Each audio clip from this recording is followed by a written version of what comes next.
Christopher Bale's book Terrified covers the evolution of anti-Muslim organizations' journey from the fringe to the mainstream. Much of this change occurred shortly after 9/11 due to the coverage received by the media. There was an outpour of support from people of all different backgrounds after the horrific attacks of 9/11, especially from the Muslim community. Mainstream Muslim civil society organizations, along with the rest of the Western world, condemned the actions of these terrorists. My first thought was that it could not be Muslims, since it was such an un-Islamic thing to do, says one Muslim leader. For these organizations, it was a chance to educate society about what it really means to be a Muslim. For several years following 9/11, there were mostly pro-Muslim messages in the mainstream media.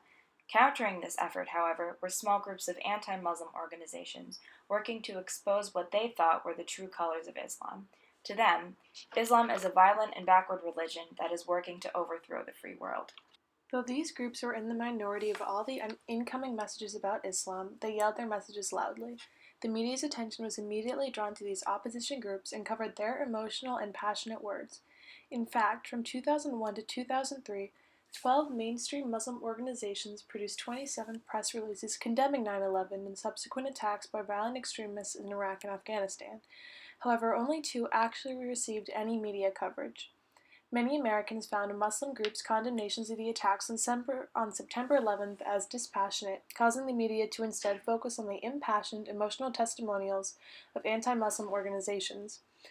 Groups like the Center for Security Policy had frontmen like Frank Gaffney who, in the early 2000s, attacked the Bush administration for meeting with Muslim organizations and employing a Muslim civil servant onto the Office of Cabinet Affairs.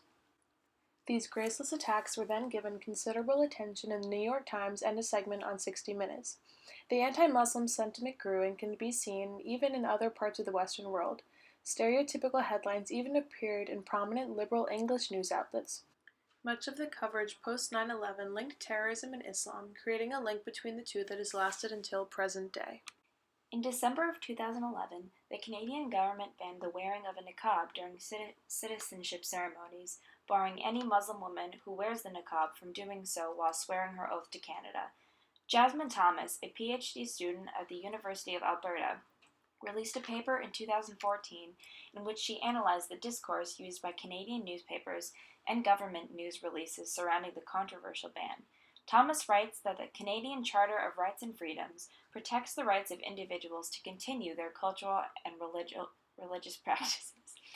With this in mind, many Canadians had varying reactions to the ban of the niqab, as did the Canadian newspapers covering the story.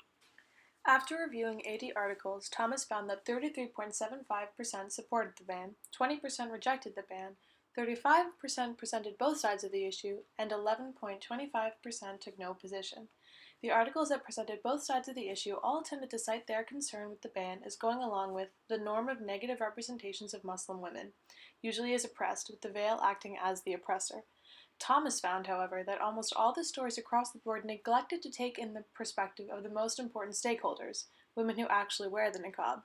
In fact, 12.5% of stories interviewed Muslim women, but only 3 stories, making up 3.75% of all the articles concerning the ban, actually interviewed a Muslim woman who actually wears the niqab. It should also be noted that these 3 stories all cited a statement made by the same woman. Overall, the media articles surrounded the tension between adhering to what they dubbed certain norms and Western values existing in Canada and the continuation of an individual's religious and cultural practices. While many of the newspaper articles presented arguments that both supported and criticized the ban, they neglected to voice the opinions of those who the ban affected most directly, Muslim women who wear the niqab. A study published in 2014, done by Lorraine Brown, Joanne Brown, and Barry Richards, takes a look at how the portrayal of Islam in mainstream media may affect the well-being of Muslim international students.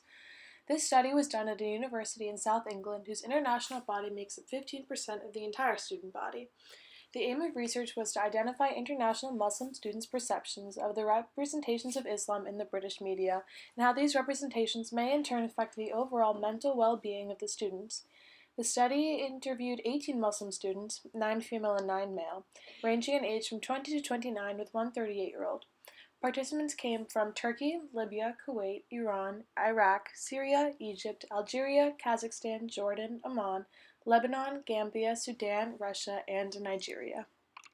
Other than an immediate, clear sense of gratification from all participants that Islam was the subject of a research project and that the topic would be treated with care, the study resulted in three major themes: the personal impact of media representation on international students, a rejection of the homogenization of Muslims, and a yearning to rebalance a negative portrait of Islam. Further analysis of the data found three perceived representations of Islam in the media that the students identified. First, that Muslims are terrorists. Second, that Muslim countries are strict and conservative. And third, that Muslim countries are dirty, backward, and uneducated. All participants cited a feeling that such portrayals led to mistreatment by members of the host society in which they were studying. A Libyan student said that one time when he was leaving the underground, out of the mass of people exiting together, a police officer stopped and questioned him, asking for his passport and where he was living. The student said, "This is what the media has done, destroyed the Islamic image."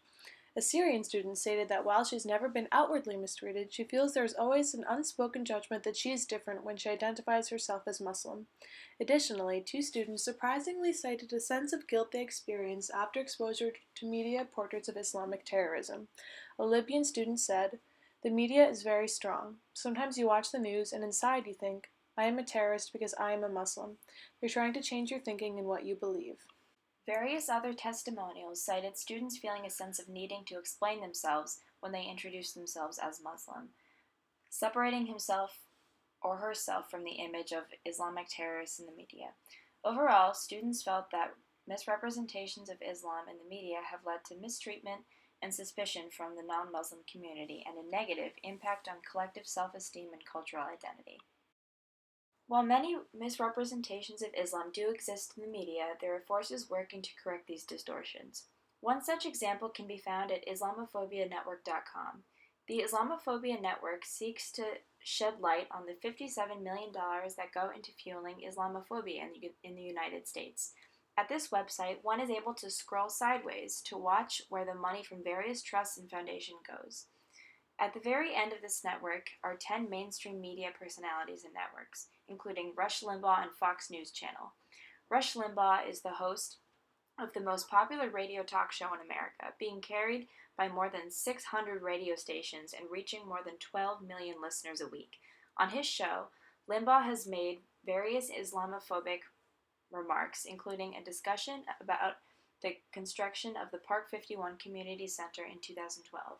Limbaugh compared Muslims building the center in New York City to the KKK building a memorial at Gettysburg, further insinuating that the center would be used as a recruiting tool for foreign extremists and that the center will act as a Muslim monument at victory at Ground Zero.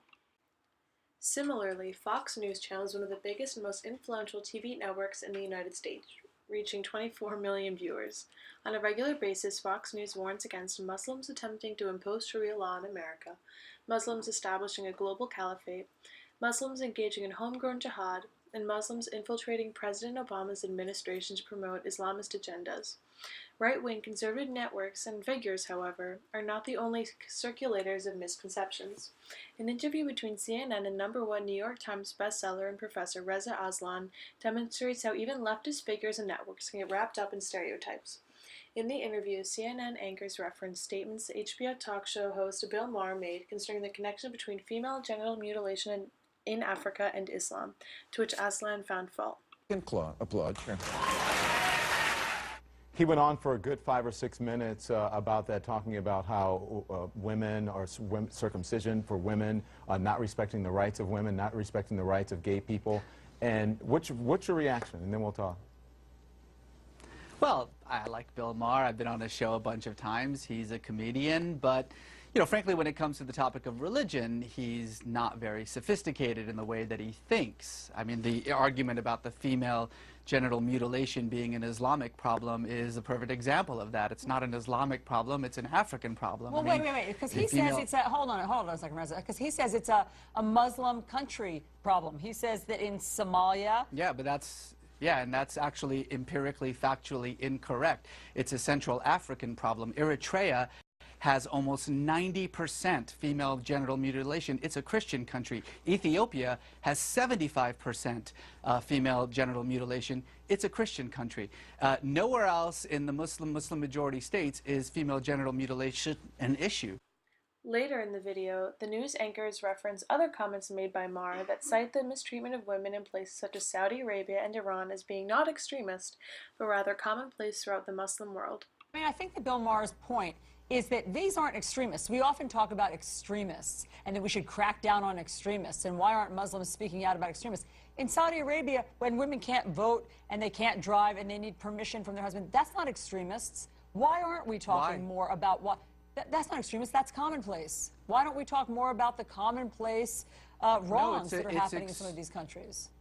It's extremist when compared to the rights and responsibilities of women, Muslim women around the world. It's an extremist way of dealing with it. But it's not extremist in that. It's not extremist in that country. In Saudi Arabia, that's the norm. Oh no, it's not. I mean, look, Saudi Arabia is one of the most, if not the most extremist Muslim country in the world. You know, this is the problem, is that these kinds of conversations that we're having aren't really being had in any kind of legitimate way. We're not talking about women in the Muslim world. We're using 2 or 3 examples to justify a generalization. That's actually the definition of bigotry. All right. While it is easy to expect stereotypes coming from right-wing conservative national figures, it is harder to accept that mainstream liberal figures can also get caught up in the misconceptions about Islam, but it does happen. With the war in Syria, the world is witnessing the occurrence of one of the biggest refugee crises ever. As more than 1 million refugees seek asylum in Europe, the way the media portrays the issue is vital in controlling the reception of refugees amongst Europeans. Unfortunately, however, many of the portrayals of the refugees in various European media outlets has not been positive. This year, on New Year's Eve in Cologne, Germany, there was an incident in which supposedly Middle Eastern refugee men groped, robbed, and sexually assaulted hundreds of women. Before any conclusive facts from an investigation had been released, however, various news outlets took the story and ran with it. Many news outlets immediately linked the attackers to the refugees who had sought asylum in Cologne, including the New York Times. In an article entitled, "As Germany Welcomes Migrants, Sexual Attacks in Cologne Point to a New Reality," the New York Times writes, "Much is still hazy about that night, but the police reports and the testimony of officials and victims suggest that the officers failed to anticipate the new realities of a Germany that is now host to up to 1 million asylum seekers, most from war-torn Muslim countries unfamiliar with its culture." The New York Times is not the only news outlet to make this connection, and soon stories that might previously have made the back pages of a right-wing magazine had become the subject of national debate. A public swimming pool banning refugees for verbally harassing women, for instance, or a German town concerned about security canceling a carnival near a shelter for migrants. In one nationwide survey published 2 weeks after the attacks, 1/3 of respondents said the incident had substantially changed their attitude towards the refugees. Response to the event even reached Poland. Shortly after the attack, a Polish magazine released a cover story that showed a blonde European woman wrapped in a Polish flag, with stereotypically hairy Middle Eastern-looking hands ripping the flag away from the woman's body. The headline read, "The Islamic Rape of Europe." About a month after the attack in Cologne, it came to light that most of the attackers were in fact not from the Middle East, but rather from Northern Africa. European Union leaders intently emphasized that there was no link between the attackers and the refugees, fearing a xenophobic backlash. The attacks in Paris and Brussels were horrifying on all accounts. The outpour of love and support on social media outlets from all over the world show a unified compassion for those in need. Just a few days before the Paris attacks, however, there was little to no coverage on an attack that killed 72 people. You're going to start off with coverage of the bombing on Easter Sunday in Pakistan. That's right. Criticism on social media, Chris, for the lack of importance that was given to the bombing in Lahore on the French evening news on France 2 yesterday. There were quite a few tweets saying, for example, this one here, the suicide attack in Pakistan, with the death toll currently standing at 65 dead. That was a tweet written yesterday evening. Only got 20 seconds on the main evening news on France 2. This is a record. Bravo. I think that's very much tongue-in-cheek. But also there is the possibility that it's just seen as not as close to home for readers in Europe in any case. These cartoons demonstrate as also the sense that there is an unequal coverage of attacks depending on where they happened. I think the image speaks for itself. The Paris attacks, the Brussels attacks, getting a lot of media coverage, flags at half-mast, and less so in Ankara, less so in Lahore. This map has been shared quite a lot on social media by Boing Boing, the website. It's a bit tongue-in-cheek, saying how terrible it is to the Western world when a tragedy happens in. Red means it's seen as very tragic, right down to brown, where it's not seen as tragic at all. Recently, this disparity in coverage of terror attacks in the East versus the West has become more and more evident. Facebook's safety check was activated for both the Paris and Brussels attacks, a feature that allows people to check on their friends and loved ones in threatened areas. This feature, however, was not activated in Syria. Facebook said that it doesn't consider a war to be worthy of a safety check feature because you can never be completely sure if someone is truly safe. Not only is objection over the lack of safety check coming from Syria, but also from all over the world. As a show of protest and solidarity, many users have made their profile pictures red or have deleted their accounts completely. Facebook is not, however, where the lack of media attention ends. Feeling that they are not being covered enough by news networks, a group of refugees in Indomini, Greece, made videos of them acting as fake film crews. These film crews have taken it upon themselves to interview their fellow refugees in order to bring attention to the lack of coverage on their living conditions. Children and adults make their own cameras and microphones in order to expose the world to how they are being treated. Mock European Union summits and United Nations General Assemblies are also held.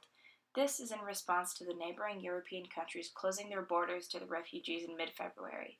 Out of resources, this fake camera set may be the last hope they have to draw attention to their unlivable, desperate conditions. While it often appears that there are almost no positive portrayals of Islam in the media, this is not always the case. In terms of the refugee crisis, there are media outlets seeking to humanize the situation. CBC News of Canada recently followed a refugee family as they sought to leave Lebanon, where they had fled from Syria, and make permanent residence in Toronto. After interviewing the Gula Syrians in Lebanon, CBC followed up with the family after they had officially moved to Toronto. In this video, viewers see the decimated world the Gula Syrians left and their immense gratitude at having been able to safely escape. The video also shows the Gula Syrians visiting a local Tim Hortons, where they're greeted enthusiastically by the locals, and a neighborhood elementary school welcoming the family at an assembly. There, a student reminds the family that they now have 500 plus new friends, which brings tears to members of the family. The video ends with the youngest Gula Syrian, Bedros, who is 6, walking away hand in hand with his new Canadian friends. When the media focuses on specific refugees, they not only give a face to an otherwise homogenized group, they also succeed in humanizing the situation for the rest of the world. Other sources of positive media portrayal of Islam are various less mainstream websites such as the Huffington Post spinoff, Now This News, Upworthy, and BuzzFeed. For example, BuzzFeed has videos such as I'm Muslim, but I'm not, in which Muslim Americans are able to express who they really are, addressing some of the stereotypes that they are often faced with. Upworthy, with the slogan, Things That Matter, Pass 'em On, is dedicated to bringing stories to light that are meant to brighten one's day. Some of their articles cover stories about Muslims, but not because they are Muslim, but rather because they are people who are doing noteworthy things who happen to be Muslim. Finally, Huffington Post's Now This News creates short 30-second to 2-minute long videos that deliver news concisely and efficiently. These videos cover a large variety of topics such as attacks in Syria, the newly elected Muslim mayor of London, and many videos about refugees, including their living conditions and their search for safety. The short duration of these videos allows them to reach a larger audience, bringing awareness to issues that might not have received as much coverage otherwise. Each of these websites also has a page on Facebook, bringing these alternative, positive portrayals of Islam to hundreds of thousands of more viewers. Hopefully, more of the mainstream media can use the power they have in shaping public perception in order to paint a more positive picture of Islam. Some media outlets have started, but it's time the effort became universal.